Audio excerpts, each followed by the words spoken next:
Today's guest has been on Shark Tank, had great success with a Kickstarter campaign, and won over a dozen international competitions with their consumer product. But after almost 10 years focused on B2C marketing, they launched a business-to-business arm of their company, and just a few weeks later, it's already doubled their annual revenues. Listen for ways that you can be creative in entering new markets as you think about how to grow your own business in this fascinating 20-minute interview. Are you looking for new ways to make your sales grow? You've tried other podcasts, but they don't seem to know. Harvest the growth potential of your product or service as we share stories and strategies that'll make your competitors nervous. Now, here's the host of the Harvest Growth Podcast, John LeClaire. I'm really excited today to have on our podcast Zack Fleishman. He's the CEO and co-founder of sharkwheel.com. I've actually got two websites. We're going to dive into deeply why, but there's sharkwheel.com and sharkwheel ag, as in agriculture.com. Again, we'll talk more about what the product is, what's on those websites as we get into the conversation. But one interesting thing to note to draw your attention to is this product's cool because it really reinvented the wheel. We always talk about, we're not reinventing the wheel here in comments, et cetera, as we talk about inventions, but Zack and his team absolutely did that. And it's phenomenal, the results they've had and the benefits of this new wheel design. So again, we'll get into it, exactly what it is, how it works, and the story behind it. But first, Zack, welcome to the show. Yeah, great to be here. Thanks for having me. Excited to be on. So let's talk about what the product is so they can make sense. Our audience can understand what I mean when I say you reinvented the wheel. What is the Shark Wheel? Yeah, it truly is the reinvention of the wheel. It's the only commercial product ever sold that is not a traditional 360-degree circular wheel. It's actually a 540-degree sine wave shaped wheel. So depending on the angle that you look at it, it looks like a snake that's rolling. It looks like a square wheel. People swear it's a square wheel, but it feels perfectly circular. So, technically speaking, it's a hybrid between a sphere and a cube. You kind of have to see a graphic to see it, but once you see the graphic, it becomes more clear what exactly it is. And the Shark Wheel, this reinvention of the wheel, was formed by my business partner. He's an absolute genius, David Patrick. And he is the inventor. And he actually knew nothing about wheels. Neither one of us was a wheel expert at all when we started the company. But this all comes from a much larger scientific discovery. So we knew the science behind it was accurate. And we knew that the wheel would do very special things because it's based on nature. It's nature's choice of motion. So it's very interesting when you dive deep into it because you start seeing everything in nature actually moves in a sine wave, everything. From the way, fish and dolphins swim and the way that the twist of a DNA helix, how ocean waves, radio waves move, how planets move around the sun is in a sine wave, and even how you walk, right, left. Everything in nature alternates, and there's a more efficient form of motion. When you're talking about a sine wave. It's fascinating. And is that part of the name or the reason you called it the shark wave is because that's the way sharks swim in the water as well? Well, so we had actually, it's pretty funny when we were brainstorming the name for the company, which was a fun time when we started. The inventor did not like, and that's putting it nicely, did not like the name Shark Wheel.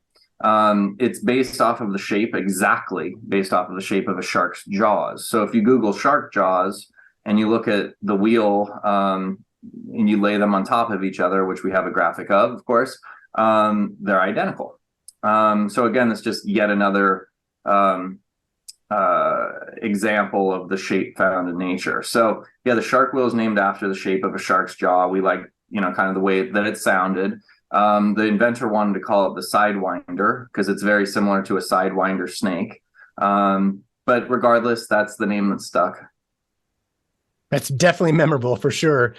So one of your first uses of the wheel after you invented it, and for, I believe, several years, was for skateboard wheels. So let's talk about how does this shape or this unique design of wheels in the consumer market, how does it help skateboarders? Yeah, so that's where we started. We started there for a variety of reasons. I would like to say that it was a strategic decision. David, the inventor, was a lifelong skateboarder, and his dream in life was to be a professional skateboarder. So he knew the market very well, and we wanted to pick an industry since we were cash strapped, very much so at the time. We wanted to pick an industry that had a low barrier to entry monetarily, and something that where we didn't have to go through the Department of Transportation regulations and stuff like that. Something that had a cool factor where we could build a social media following with interesting content.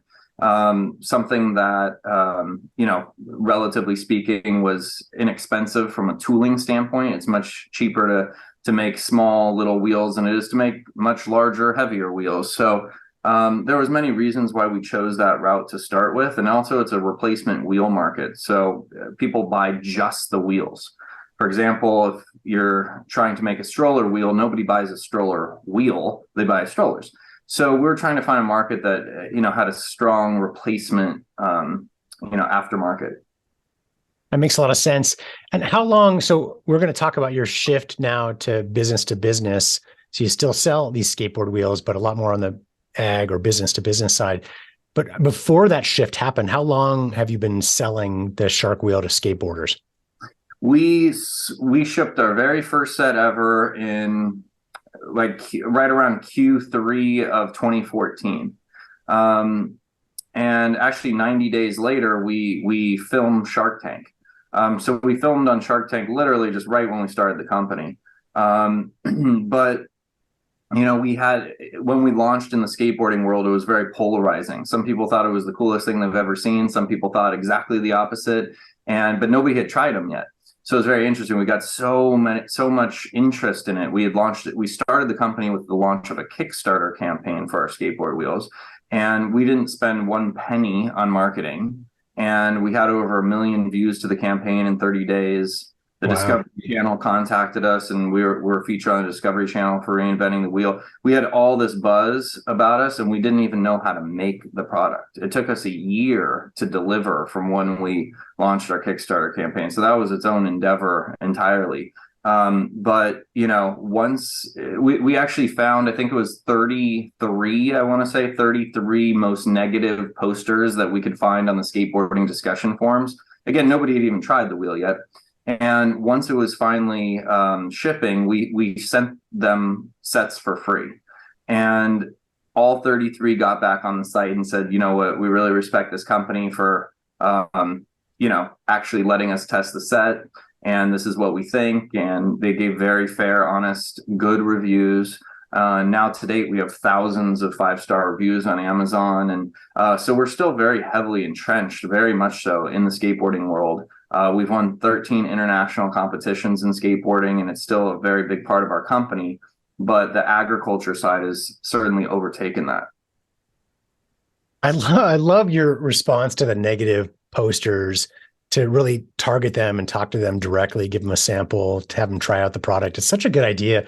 Those that post negatively oftentimes are swayed, right? They're generally speaking, for most of our businesses, they're people or customers that haven't even tried the product oftentimes, or didn't understand how to use it, or there's issues with it.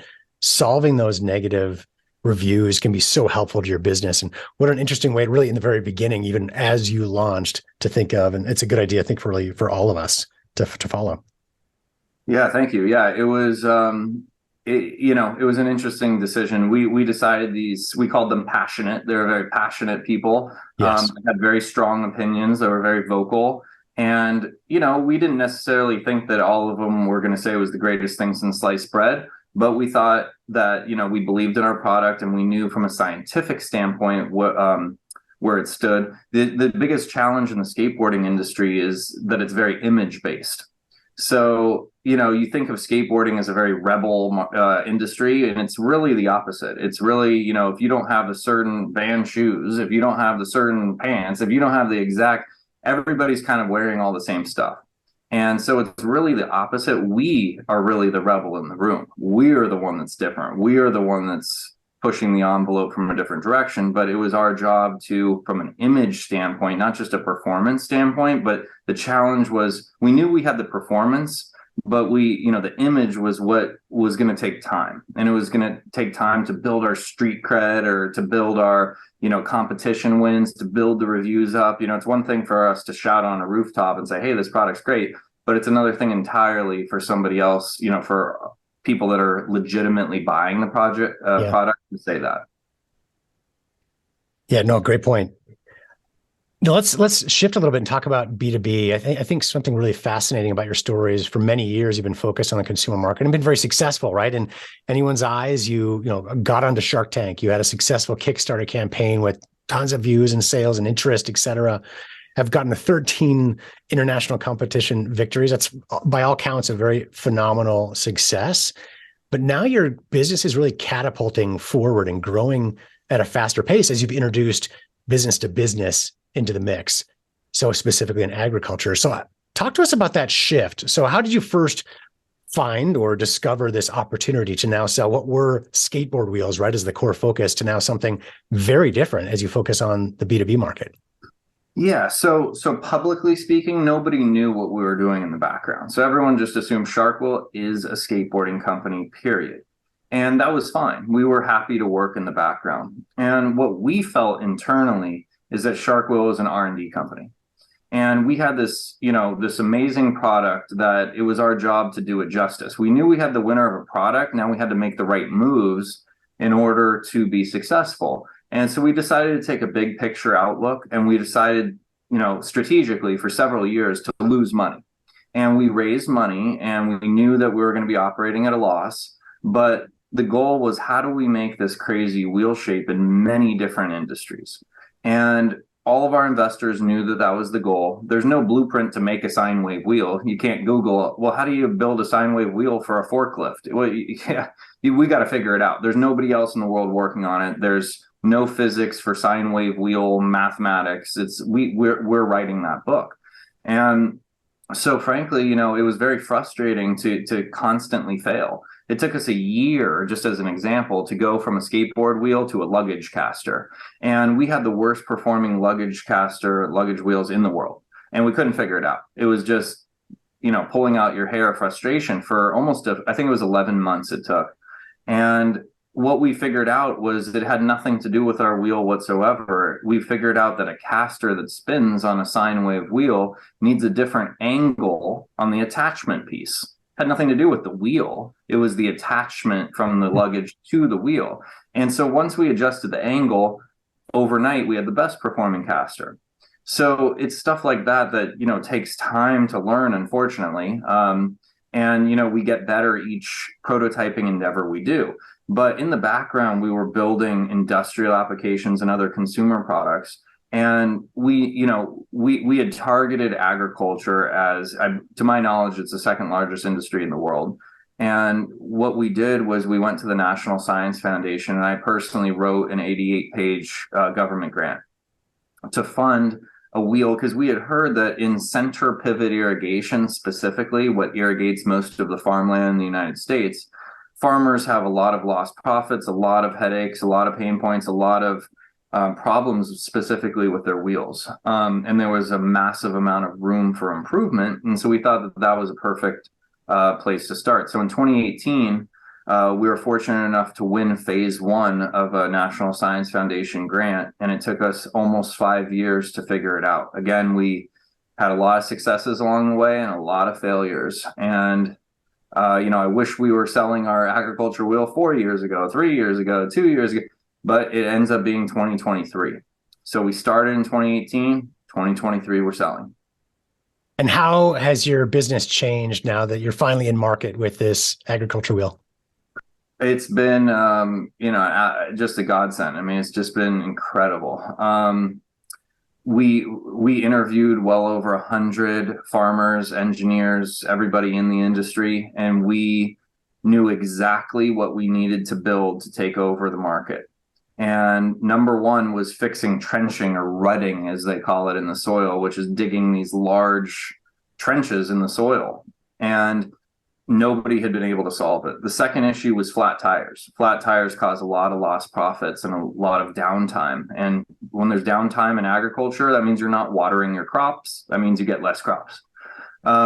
So again, there's a laundry list of things. So the goal was to actually, there's two interviews with farmers that said half jokingly, if you could develop a wheel that you could fix in 60 seconds or less, then you'd really have something. And it was mostly a joke, but I took it seriously and I wrote it down. I mean, I'm not an engineer, so I had no idea if we could actually pull it off.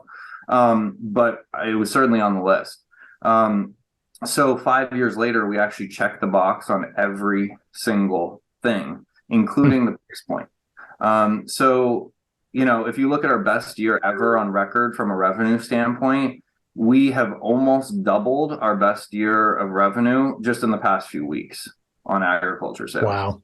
And we just started shipping, a few weeks ago. So it's been wildly successful. We've been very fortunate to partner with Ranke, who owns roughly 30% of the center pivot irrigation industry. So they're one of the industry leaders, incredible company. And then just a few weeks ago, we signed our first ever Fortune 500 deal with Bridgestone Firestone, they're the number one tire in all of agriculture. They had never sold an airless tire before until now. And we have a great partnership. We signed a contract with them. And so we're kind of off to the races now.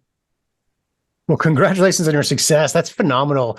And it's, like any backstory, if you listen to the details of your story, it's, an overnight massive success that took several years, right? There's a lot of time and effort and process that goes into it. And I think you've described it well, the effort that gets you there to that success, right? So now it's a fast success, but with a lot of time, right, effort going into it up front. That's fantastic.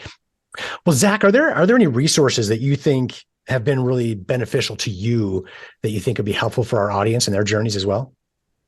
I do. I have one thing to point out. I'm probably not the best person to ask because I'm not reading a lot of business books or listening to a lot of business podcasts. But through the National Science Foundation, they put us through a program called the I-Corps program, and it was incredibly helpful. And one of the speakers that they brought in was a guy named Rob McGovern, and Rob McGovern started CareerBuilder.com. And if you can track down his speech, it was the best speech that I've ever heard, at least from the standpoint that I was in. I was able to relate to everything that he had said. We have this polarizing, weird, crazy technology that's very disruptive. And with his CareerBuilder.com, and I'm going to get this number wrong. I can't remember exactly what the number was, but he had gone to like 75 venture capitalists and he got 75 no's.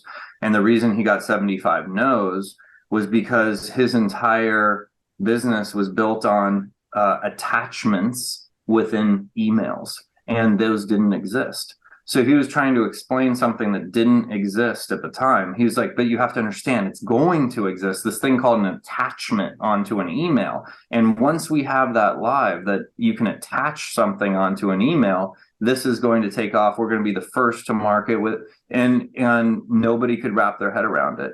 And he had shown the statistics for venture capital investing in the United States for the past however many decades, and showed, to never get discouraged when you get those no's, because their success rate is the lowest of any. Like he had all of these statistics from, what makes businesses successful. And anyway, long story short, that was on the lower end of the totem pole on them selecting winners. So I was able to relate in large part to his speech, but I would highly recommend it if you can track down anything by him. That's great advice. Love that story. Was there anything I didn't ask you that you think would be helpful for our audience? No, I mean, I think that, we went over it. I'm just excited to kind of tell everybody about what we have. I'm personally very passionate about what we have. What I can say is it's a little bit of a teaser, but David Patrick, who's the inventor of the shark wheel, is planning on releasing his scientific discovery, which is where the shark wheel was born from. And it's like cover of Time magazine type stuff. It's the coolest thing you've ever heard. So that should release within the next 12 months. Oh, fantastic. Where do we watch for that to be released? That's a good question. Probably it's going to be released on his website, which is seraworld.com. It's SERA world.com. Fantastic. We'll check that out. And I do want to tell our audience, please check out sharkwheel.com to see mostly the consumer side of the business, skateboard wheels, et cetera. And then sharkwheelag.com, AG as in agriculture, to find out more about the agriculture or B2B side of the business. I encourage everyone to check out both and just think about your story, wherever your business is at.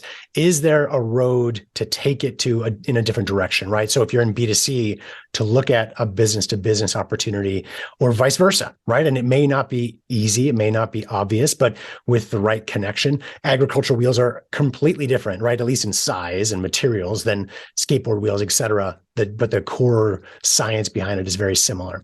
So, and that learning took years to get there, but now it drove great success for Zack and his team. So please check those out, get some learnings for your own business. And if you're interested on either consumer or business side, you can reach out to them on their website to learn more, to get in contact with the company as well. Zack, thank you again. I really appreciate you taking the time today. Thank you. Appreciate it.